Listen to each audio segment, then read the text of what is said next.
Hi everyone, welcome back to Fox Fixes Ranging with Alex. After I observed that one of the trims of the backside of the travel trailer was bulging, right here, I got curious and took a look behind. At this stage, I didn't know what I'm going to deal with. Today, I'm going to show you what I met after I took the trims off. Eventually, it led me to replace the wooden frames and insulation. We're out here in beautiful Cannon Beach, Oregon, taking a few days to get this job done. As I mentioned, I started by pulling the trim off on one of the rear corners. That's when I realized the vertical wooden beam was completely rotted out. To get a better look and lift the back wall away, I had to remove the taillights, the brake lights, and the ladder. From there, I pulled the bottom trim and all the frames for the rear appliances: the heater, the fridge, and the kitchen vent. Finally, I moved the top trim. This took the longest because you have to scrap off the old sealant before you can even reach the screws. A scrapper is definitely the best tool for this. Pulling these 4 trim pieces was a bit nerve-wracking. Several screws were so rusted they either snapped instantly or were stripped out. With the trim gone, I have clear access to see exactly what needs to be replaced. As you can see, it wasn't just the side beams. Both wooden supports for the taillights were soft, along with several cross braces and the surrounding insulation.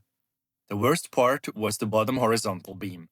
It was completely rotted through and literally crumbled in my hands. Anything wet or damp has to go. I'm also cleaning all the appliance frames and trim pieces to remove the old sticky Butyl tape.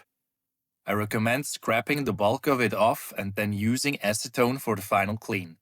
Once that's prepped, it's time for new materials.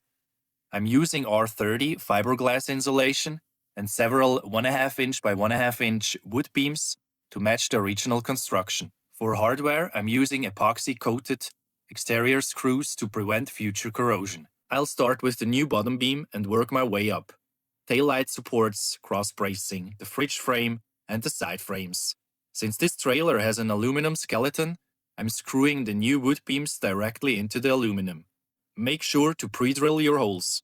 It makes the process much smoother. I suggest using stainless steel screws for this part. Once the framing is finished, I'll tuck in the new insulation. You'll notice I didn't remove the entire back wall. I actually tried, but the center section was glued so securely it wouldn't budge. Since the center was still in good shape, I just worked around it. The fiberglass back panel is quite flexible, so you can bend it back without worrying about it snapping. It's a very stable material. Now, it's time to secure the panel back to the frame. I'm using a 2-part epoxy resin with a 50-50 mix ratio. I recommend starting on one side, moving across the top, down the other side, and finishing at the bottom. Applying the epoxy directly to the new wood beams. Get the taillights and appliance frames screwed back on immediately to hold the wall in position while the epoxy cures for the next 24 hours. You have to work fast once that epoxy is mixed. I used painter's tape to hold the edges of the wall down. It's easy to remove and won't leave a residue. You could also just temporarily screw the trim back on to hold it, but either way works. The next day it was time for the trim. First, I applied Dicor seal-tight corner seal tape over the edges for an extra layer of protection. Then I ran a thick bead of Dicor 451 sealant inside the trim piece itself and secured it with stainless self-tapping screws. I chose stainless so they won't rust if moisture ever gets back in. Before sliding the black rubber insert back over the screw heads, I put a dab of sealant on each head for a watertight finish. Finally, I cleaned the areas around the trims with denatured alcohol and ran a clean bead of sealant around the edges of the side and bottom trims. For this, I used Dynaflex 230 clear outdoor sealant. For the top trim, I used Dicor 501 self-leveling sealant. Since rain was in the forecast, I covered the fresh seals with a tarp while they dried.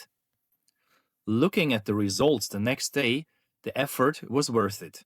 Despite the uncertainty, the sweat, and the dirty hands, We're really happy with how this refurbishment turned out. Looking back, I believe there were two main reasons the water got in. First, both side trims eventually leaked, so make sure you check your silicone seals periodically. Second, the refrigerator drain hose needs to be routed so it drains outside the trailer, not inside. The entire job took us about 3 days. Thanks for watching, and I'll see you at the next fix.